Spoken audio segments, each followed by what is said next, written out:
नमस्कार, आप सभी का स्वागत है स्टार सिटी न्यूज़ में। मैं इस वक्त दिल्ली के करावल नगर विधानसभा में मौजूद हूं। साथ ही हमारे भारतीय जनता पार्टी के वरिष्ठ कार्यकर्ता हैं पप्पू झा जी। आइए इनसे बात कर लेते हैं। सर, इस समय कांवड़ियों को लेकर जो आप देख रहे हैं यूपी के मुजफ्फरनगर में, पुलिस प्रशासन का भी सर सीधा सीधा उन्होंने बोला है कि जो दुकानदारों को लेके, मालिक हो चाहे वहाँ की जो दुकानदार हैं, सीधे सख्त उनको जो निर्देश दिए हैं नाम को लेकर। सर, इस पर आप क्या कहना चाहते हैं? नमस्कार। मुझे ये समझ में नहीं आ रहा है कि कुछ लोग अपना नाम छुपा करके दुकान क्यों चलाना चाहते हैं। अगर प्रशासन ने ये बोला है कि आप अपने दुकान के सामने अपने प्रोप्राइटर का नाम लिखिए, इसमें क्या बुराई है जी। मुझे तो ऐसा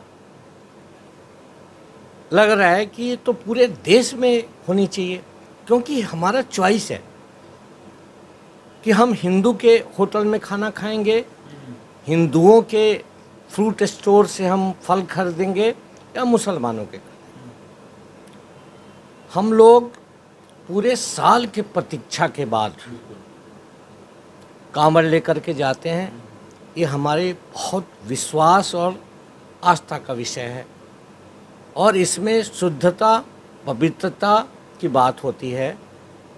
आपने देखा होगा कि होटल के ऊपर नाम लिखा होता है शुद्ध वैष्णवी होटल, और उसके प्रोप्राइटर कौन होते हैं? आजम खान। नाम लिखा होता है मोनू पान भंडार और उसको चलाने वाला मोइन होता है। मुझे ये समझ में नहीं आ रहा है कि आपको अपना नाम छुपाकर, आपको अपना धर्म जाति छुपाकर क्या व्यापार करने में क्या मज़ा आ रहा है जी। आप धर्म छुपाकर शादी कर लेते हो, बाद में पता चलता है कि आप तो मुसलमान हो। आपको अपना नाम छुपाने में दिक्कत क्या है? आपको अगर व्यापार करना है, आप अपने ढाबा का नाम लिखते हो, पान भंडार का नाम, चाय भंडार का नाम आप लिखते हो, तो नाम के नीचे एक छोटा सा आप व्यवस्थापक का नाम लिख दो। इसमें क्या दिक्कत है? और मैं समझता हूँ ये सिर्फ सावन महीने में नहीं।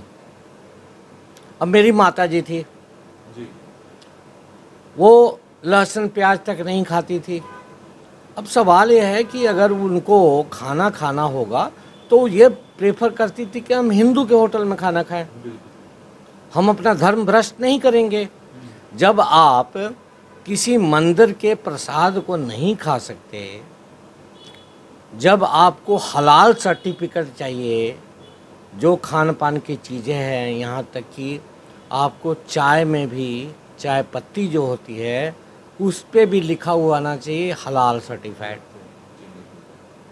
तो हमें ये क्यों नहीं पता होना चाहिए कि हम जिस होटल में चाय पी रहे हैं, जिस ढाबा में हम खाना खा रहे हैं, जिस फल के दुकान से हम फल खरीद रहे हैं, वो किस धर्म के लोगों का है, ये जानने का हमको पूरा अधिकार है। इसमें बुराई क्या है? ये तो पूरे सालों भर चलना चाहिए।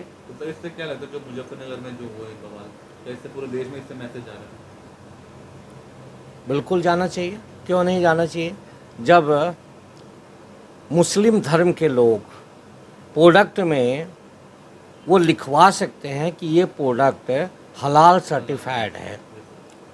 अगर मुजफ्फरनगर, हालांकि ये प्रशासन का निर्णय है, ये कोई राजनीतिक निर्णय नहीं है, लेकिन एक सामाजिक तौर पे अगर देखा जाए तो ये बहुत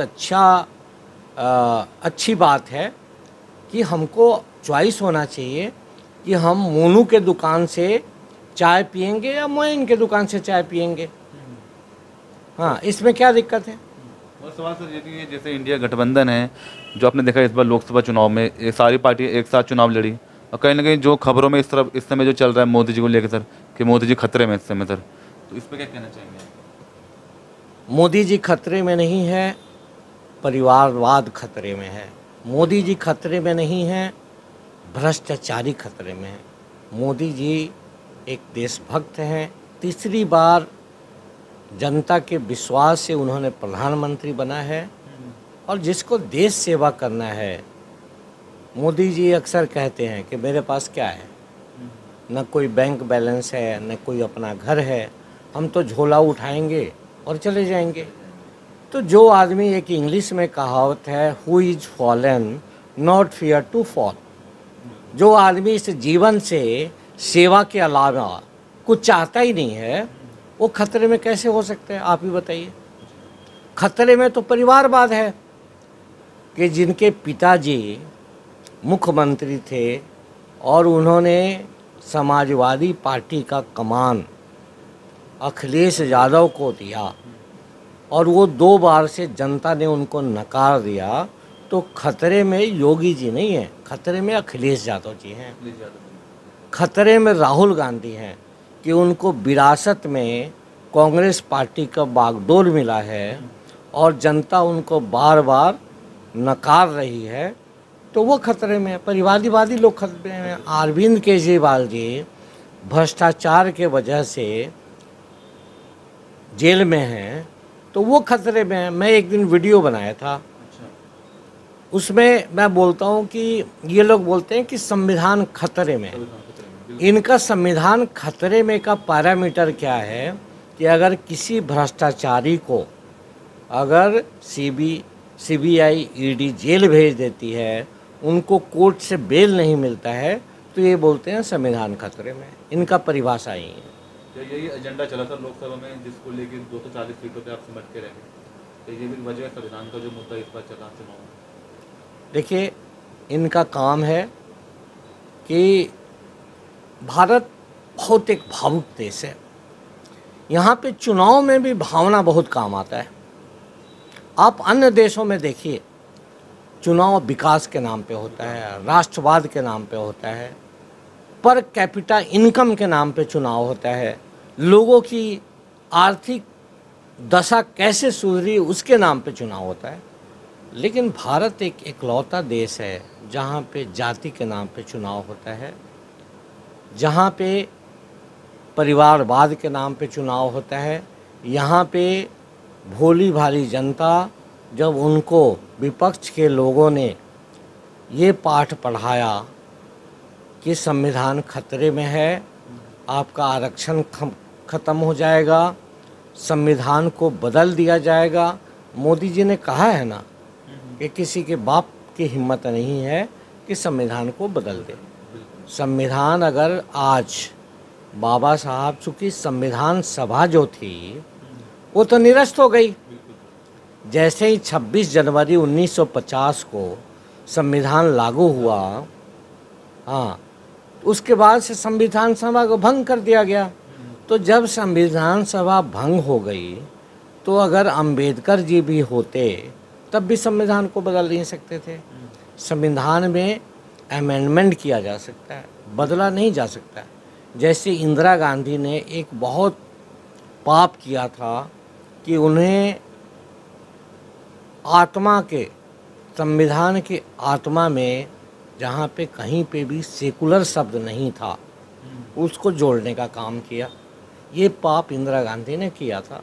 उसके बाद से सुप्रीम कोर्ट सख्त हुई और उन्होंने, सुप्रीम कोर्ट ने आदेश दिया कि आप जो मूल आत्मा है संविधान का, उसमें आप अमेंडमेंट के माध्यम से भी आप उसमें बदलाव नहीं कर सकते। ज़रूरत के अनुसार आर्टिकल्स हैं, एक्ट हैं, बनेंगे, बिगड़ेंगे, ख़त्म होंगे, नए आएंगे। ये समय के अनुसार संविधान की मांग होती है, लेकिन संविधान को कोई ख़त्म नहीं कर सकता है। तो ये विपक्ष के लोगों ने देश की भोले भाले जनता को ये गलत पाठ पढ़ाया, उनके आँख में धूल झोंकने का काम किया। और मैं ये समझता हूँ 240 सीट की बात नहीं है। जिस प्रकार से, अब मैं कल न्यूज़ देख रहा था कि आम आदमी पार्टी हरियाणा में सारे सीटों पे चुनाव लड़ेगी, कांग्रेस में सारे सीटों पे लड़ेगी, दिल्ली में उनका गठबंधन था लोकसभा में, और फिर भी आम आदमी पार्टी बोलती है कि हम इंडिया अलायंस के अंग हैं। अरे जब इंडिया अलायंस के आप अंग हो तो हरियाणा में एक दूसरे के सामने चुनाव कैसे लड़ रहे हो, क्यों लड़ रहे हो भाई? तो इनको कोई गठबंधन से मतलब नहीं है, किसी देश से मतलब नहीं है, देश के लोगों से कोई मतलब नहीं है। इनको अपनी राजनीतिक रोटी सेकनी है और कुछ भी नहीं करना। बाकी दिल्ली विधानसभा से चुनाव है 2025 के, 25 साल से आप लगातार संघर्ष कर रही है भारतीय जनता पार्टी, सरकार नहीं बना पाई। इस बार का क्या लगता है पप्पू जी आपको, चुनाव में कुछ इस बार मुकाबला रहेगा बीजेपी का? देखिए, यहाँ भी छल किया गया। अरविंद केजरीवाल शीला दीक्षित को, सरकार को निरस्त करके उनके घोटालों के ऊपर दिल्ली के जनता का ध्यान आकर्षित किए। फ्री बिजली, फ्री पानी का उन्होंने वादा किया। जनता को चकमा दिया कि हम यहाँ पे बिजली हाफ करेंगे और पानी का बिल साफ करेंगे। दिल्ली की जनता उनके झूठे वादे में पड़ गई और दिल्ली में आम आदमी पार्टी की सरकार बन गई। लेकिन अब चूँकि जनता दिल्ली की त्रस्त हो चुकी है, यहाँ पे ना कोई सड़क का निर्माण हो रहा है, न गलियों का निर्माण हो रहा है, न कोई हॉस्पिटल में दवाइयाँ हैं, न स्कूल में टीचर हैं, कोई भी व्यवस्था, सारी व्यवस्था चरमरा गई है। तो अब जनता ये समझ गई कि भाई आम आदमी पार्टी दिल्ली को बर्बाद करना चाहती है, यहाँ के लोगों को भगाना चाहती है, यहाँ के लोगों का हक छीनना चाहती है। इसलिए अब जनता ऊब करके उनके पास कोई विकल्प नहीं है, क्योंकि उनको पता है कि अभी हाल में 2024 में लोकसभा चुनाव में जब कांग्रेस और आम आदमी पार्टी गठबंधन करके चुनाव लड़े तो जनता को ये पता है कि हमारे पास कोई दूसरा विकल्प है ही नहीं, ये आम आदमी पार्टी और कांग्रेस एक ही हैं। तो निश्चित रूप से इस बार फुल मेजोरिटी के साथ भारतीय जनता पार्टी दिल्ली में डबल इंजन की सरकार बनाएगी। यहाँ पे राजधानी एक बेहतरीन राजधानी बनेगा और यहाँ पे भारतीय जनता पार्टी की सरकार। अच्छा, आप एक समाज सेवक हैं सर, मतलब भारतीय जनता पार्टी के साथ साथ, तो अपने क्षेत्र के बीच में आपकी किस तरह की उपस्थिति है और क्या सेवा दे रहे हैं आप खजूरी क्षेत्र की? देखिए सर, भारतीय जनता पार्टी का हर कार्यकर्ता समाज सेवी है। समाज सेवा, आपने मोदी जी का सुना नहीं? उनका सबसे बड़ी फिलॉसफी क्या है? सेवा ही संगठन है। अगर आप किसी संगठन से जुड़े हुए हो तो आपको सेवा करना पड़ेगा। मोदी जी भी हमारे जो सबसे वरिष्ठ गार्जियन हैं भारतीय जनता पार्टी के, वो खुद 140 करोड़ जनता के सेवक हैं। तो हम लोग सेवा करते हैं। जो भी समस्याएं हमारे सामने आती है उसको बिना कोई भेदभाव के, जहाँ पे भी अगर हमारे बगल के पास में आम आदमी पार्टी के काउंसलर हैं, हम उनके सामने भी उठाते हैं। जो बीजेपी का काउंसलर है उनके सामने भी उठाते हैं। विधायक जी हमारे भारतीय जनता पार्टी के, उनके सामने भी बोलते हैं।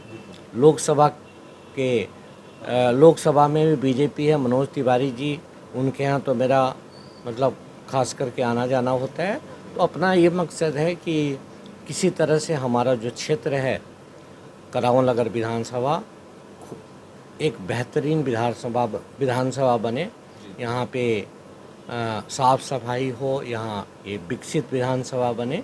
इसी के दिशा में हम सब लोग प्रयत्नशील है और काम कर रहे हैं। सर मगर चुनाव में सर काफ़ी दावेदार आते हैं चुनाव लड़ने सर, अब देखते हैं चुनाव में तो कैसा रहेगा इस बार का माहौल सर चुनाव में? ऐसा है, कहा गया है जिस पार्टी से ज़्यादा कैंडिडेट टिकट मांगने वाले हैं, इसका मतलब है वो पार्टी की साख है जनता में। आप देखिए, यहाँ पे पिछली बार में जेडीयू भी चुनाव लड़ी थी। आज कांग्रेस से चुनाव लड़ने वाला कोई नहीं मिलेगा। तो लगे ना कांग्रेस का अभी ग्राफ जैसे देखा लोकसभा चुनाव में, आप बसपा के पास इतना कैंडिडेट नहीं है जो विधानसभा लड़ना चाहता है। आपको ये सोचना पड़ेगा कि भारतीय जनता पार्टी में ही सबसे ज़्यादा कैंडिडेट क्यों है? क्योंकि भारतीय जनता पार्टी को जनता पसंद करती है। हमारे अच्छे अच्छे कार्यकर्ता हैं अगर उनको लगता है कि अगर मुझे टिकट मिल गया तो मैं चुनाव जीत करके जनता की सेवा करूंगा, तो ये तो जिस पार्टी में जितना ही ज़्यादा उम्मीदवार होते हैं ना, वो पार्टी उतना ही मजबूत होती है, उतना ही लोकप्रिय होती है। इसमें क्या दिक्कत है? कंट्रोवर्सी भी इससे पैदा होती थी। कुछ कंट्रोवर्सी नहीं होता है, सबकी अपनी उम्मीदवारी होती है, सबका अपना कॉन्फिडेंस लेवल होता है। बाकी जो वरिष्ठ लोग हैं, जो संगठन के जो ऊपर के लोग हैं, वो तय करते हैं, और जनता में सर्वे बाकायदे होती है, हाँ, कि किसकी लोकप्रियता ज़्यादा है, उसके अनुसार टिकट दिया जाता है, जिसका परिणाम ये होता है कि हम लोग 100% जीत की तरफ आगे बढ़ते हैं। जब आपको पार्टी उतारती है मैदान में पप्पू जी, तो कैसा रहेगा यहाँ का माहौल? देखिए, मैं भी एक कार्यकर्ता हूँ, एक कार्यकर्ता की अपनी मर्यादा होती है। मैं ये नहीं बोलूँगा, हमारे जितने भी साथी लोग जो टिकट मांग रहे हैं, सब मेरे लिए बहुत ही अच्छे हैं, सब योग्य हैं, और निश्चित रूप से करावल नगर के लिए बेहतर काम करने वाले हैं। उसी तरह से मैं भी एक हूँ।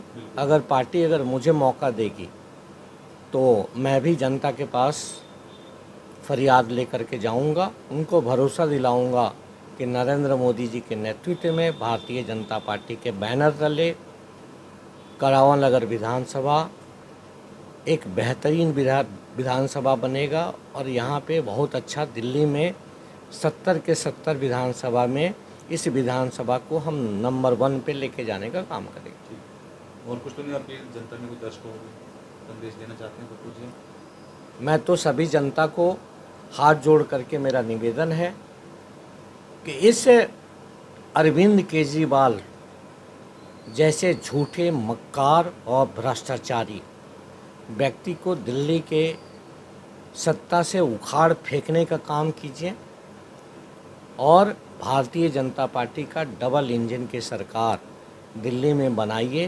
भारतीय जनता पार्टी का मुख्यमंत्री हो, दिल्ली एक बेहतरीन दिल्ली बने, कि हमारे विदेश के जो राजनयिक लोग आते हैं दिल्ली घूमने के लिए, पूरे विश्व से लोग आते हैं, अगर हमारे दिल्ली में आए तो उनको लगे कि हाँ, क्या हम दिल्ली भारत की राजधानी है, इतना सुंदर राजधानी है, और यहाँ पे सब कुछ है, बस एक राजनीतिक महत्वाकांक्षा की कमी है।